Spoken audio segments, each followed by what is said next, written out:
Conversation between a young boy and a doctor discussing tremors in young people. Hi, doctor.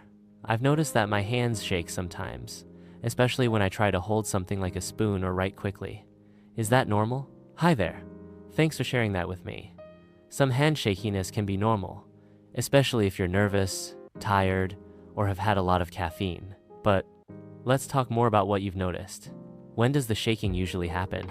It mostly happens when I'm trying to do something carefully, like drawing or eating soup.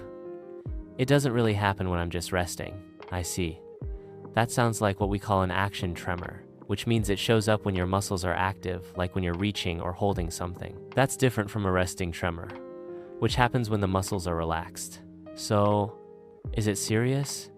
Do kids get tremors? Yes, children and teenagers can have tremors, but most of the time it's not serious. One common type in young people is called essential tremor. It often runs in families, and it can make your hands shake when you're doing tasks, just like you described. My dad says he had something similar when he was younger. That's helpful to know. Essential tremor is often inherited.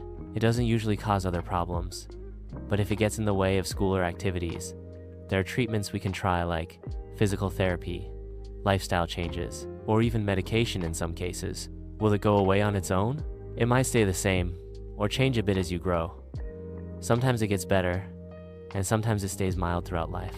The important thing is that we keep an eye on it and make sure it's not affecting how you live your life.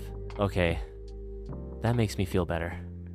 I just didn't want it to mean something bad like Parkinson's. I understand that's a common worry. Parkinson's disease is extremely rare in children. What you're describing is not Parkinson's, but I'm glad you came in to talk about it. We'll do a few tests just to be sure everything is okay. Thanks, doctor. I'm glad I asked. You did the right thing. Asking questions is the first step to staying healthy.